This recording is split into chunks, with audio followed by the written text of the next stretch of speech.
Assalamualaikum warahmatullahi wabarakatuh. Alhamdulillahirabbil alamin wa bihi nasta'inu ala umurid dunya waddin. Wassalatu wassalamu ala asrofil anbiya'i wal mursalin. Alhamdulillah, pada kesempatan ini kita masih bisa bertemu lagi di dalam pengajian pengawasan tentang fikih. Hari ini kita akan menerangkan tentang berwudu. Alhamdulillah, pada kesempatan yang berbahagia ini, berbahagia karena kita masih diberikan kesehatan, nikmat jasmani dan nikmat rohani ya oleh Allah Subhanahu wa taala. Sholawat beserta salam semoga tetap tercurahkan buat junjungan Nabi besar kita, Nabi Muhammad Sallallahu Alaihi Wasallam, beserta keluarga dan para sahabatnya, selalu diberikan rahmat oleh Allah Subhanahu wa taala. Alhamdulillah, untuk hari ini kita akan menerangkan arti berwudu. Langsung aja. Yang pertama, arti wudu. Wudu menurut bahasa artinya bersih dan indah. Sedang menurut syarah artinya membersihkan anggota wudu untuk menghilangkan hadas kecil. Orang yang hendak melaksanakan sholat wajib lebih dahulu berwudu. Karena wudu adalah bagian syarat sahnya sholat. Fardu wudu. Fardu wudu ada 6 perkara ya. Yang pertama itu niat.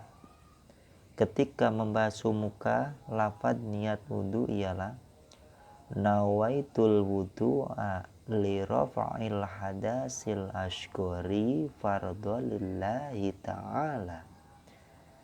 Artinya, aku niat berwudu untuk menghilangkan hadas kecil ya, hal fardu karena Allah. Yang kedua, membasuh seluruh muka mulai dari tumbuhnya rambut, kepala hingga bawah dagu, dan dari telinga kanan hingga telinga kiri. Yang ketiga, membasuh kedua tangan sampai siku-siku ya. Keempat, mengusap sebagian rambut kepala. Kelima, membasuh kedua belah kaki sampai mata kaki. Keenam, tertib. Artinya tertib itu berturut-turut.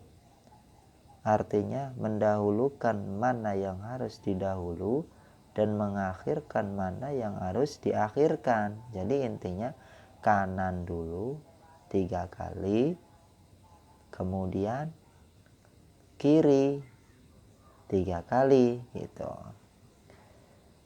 3. Syarat wudu. Syarat-syarat wudu ialah pertama itu Islam. Kalau orang Islam itu ya berwudu ya. Kalau agama yang lain ya nggak tahu itu wudunya gimana gitu ya. Kalau ini Islam berwudu. Terangan fikih. Kedua, tamyiz. Tamyiz yakni dapat membedakan baik buruknya sesuatu pekerjaan. Ketiga, tidak berhadas besar. Keempat, dengan air suci lagi mensucikan. Jadi jangan hadas besar. Udah lagi hadas besar berwudu nggak boleh ya. Kelima, tidak ada sesuatu yang menghalangi air sampai ke anggota wudu ya. Misalnya getah, cat, dan sebagainya. Makanya jangan sampai ketika kita berwudu ada tinta pulpen lah, pena lah, acem itulah gitu kan ya. Awas, itu harus dihilangkan dulu. Karena mengetahui mana yang wajib, fardu, dan mana yang sunnah gitu. Harus tahu mana yang fardu, dan mana yang sunnah. Keempat, sunnah wudhu. Nah, harus diingat nih ya. 1. Membaca basmalah bismillahirrahmanirrahim pada permulaan wudhu. Nah, itu sunnah. 2. Membasuh kedua telapak tangan sampai pergelangan. Nah, 3. Berkumur-kumur. 4. Membasuh lubang hidung sebelum berniat. Nah, 5. Menyapu seluruh kepala dengan air. 6. Mendahulukan anggota kanan daripada kiri. 7. Menyapu kedua telinga luar dan dalam. 8. Meninggalkan membasuh ya. Meninggalkan membasuh 3 kali. 9. Menyela-nyela jari tangan dan kaki ya. Itu sunahnya. Selempet-selempetan kan tangan kan itu ada selempet-selempetannya gitu. 10. Membaca doa sesudah wudhu. Itu sunnah ya. Terus 5. Yang membatalkan wudhu. Nah, yang membatalkan wudhu itu ada 4 ya. 1. Keluar sesuatu dari kubul dan dubur. Misalnya buang air kecil maupun besar. Atau keluar angin dan sebagainya. Kedua, hilang akal sebab gila. Punya wudhu hilang akal. Edan. Pingsan. Mabuk dan tidur nyenyak. Ketiga, tersentuh kulit antara laki-laki perempuan yang bukan muhrimnya dengan tidak memakai tutup ya. Muhrim artinya keluarga yang tidak boleh dinikahi. Nah, 4. Tersentuh kemaluan, kubul atau dubur dengan telapak tangan atau jari-jarinya yang tidak memakai tutup walaupun kemaluannya sendiri. Waduh. Pasti ya. Itu yang membatalkan wudhu. 6 ya, cara berwudhu. Ingat nih, cara berwudhu. Orang yang hendak mengerjakan sholat wajib lebih dahulu berwudhu. Karena wudhu syarat sahnya sholat. Sebelum berwudhu, kita harus membersihkan dahulu najis-najis yang ada pada badan. Kalau memang ada najis, cara mengerjakan wudhu ialah sebagai berikut. 1. Membaca bismillahirrahmanirrahim sambil mencuci kedua belah tangan sampai pergelangan tangan dengan bersih. Itu ya. Hitung-hitung betul. Kumur-kumur, cuci belah tangan. Yang kedua, selesai membersihkan tangan, terus berkumur-kumur 3 kali sambil membersihkan gigi. Dibersihkan tuh gigi-giginya gitu. Yang ketiga, selesai berkumur terus mencuci lubang hidung 3 kali. Lubang hidungnya tuh dibersihin 3 kali.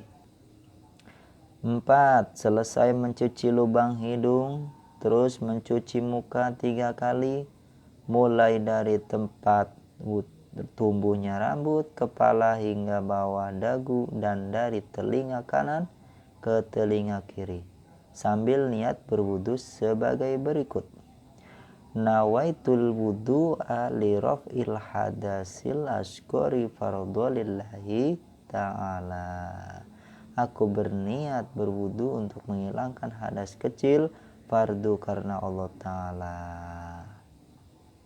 Ketujuh, selesai menyapu sebagian rambut kepala, terus menyapu kedua belah telinga 3 kali. Nah, basuh, kemudian menyapu kedua belah telinga 3 kali, dan kedelapan, dan yang terakhir mencuci kedua belah kaki 3 kali dari sampai mata kaki, gitu ya. Tuh. Keterangan dalam melaksanakan pekerjaan-pekerjaan tersebut di atas wajib dikerjakan dengan berturut-turut, artinya yang harus dahulu didahulukan dan harus akhir diakhirkan. Doa sesudah berwudu. Selesai berwudu disunahkan membaca doa sambil menghadap ke kiblat dan mengangkat kedua belah tangannya. Lafaz berdoa wudu sebagai berikut. Asyhadu an la ilaha illallah wahdahu la syarikalah wa asyhadu anna Muhammadan abduhu wa rasuluh. Allahumma ja'alni minat tawwabin waj'alni minal mutatahhirin waj'alni min ibadika sholihin. Amin ya Allah. Yang artinya, aku bersaksi tiada Tuhan melainkan Allah, dan tidak ada yang menyekutukan baginya, dan aku bersaksi bahwa Nabi Muhammad adalah hambanya dan utusannya. Ya Allah, jadikanlah aku orang yang ahli taubat, dan jadikanlah aku orang yang suci, dan jadikanlah aku dari golongan orang-orang yang soleh. Amin. Kedelapan, kita akan menjelaskan mandi. Salat sebagaimana kita ketahui sahnya juga suci dari hadas besar. Cara menghilangkan hadas besar dengan toharo. Mandi wajib yaitu membasuh seluruh tubuh mulai dari puncak kepala hingga ujung kaki. Nah, sebab yang mewajibkan mandi, 1. Pertemuan 2 khitanan bersetubuh ya.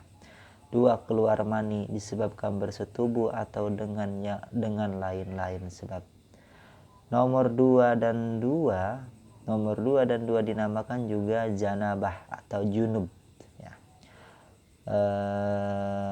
Ketiga, mati dan matinya itu bukan mati syahid. Nah, keempat, karena selesai nifas bersalin, setelah selesai berhentinya keluar darah sesudah melahirkan. Kelima, karena wilada setelah melahirkan. Keenam, karena selesai haid. Nah,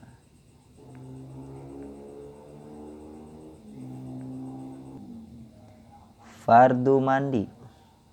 Nah, niat berbareng dengan mula-mula membasuh tubuh. Lafaz niat, nawaitul ghuslan li rafa'il hadasil akhbari an jami'il badani fardhu lillahi ta'ala. Karena sedikit saya tambahin, karena harusnya tambahin segitu. Nah, yang kedua, membasuh seluruh badannya dengan air, yakni meratakan air ke semua rambut dan kulit. Ketiga, menghilangkan najis. Jadi cukup segitu saja. Ntar kita akan melanjutkan lagi. Insya Allah. Mudah-mudahan dipanjangkan umurnya, dikasih kesehatan badannya.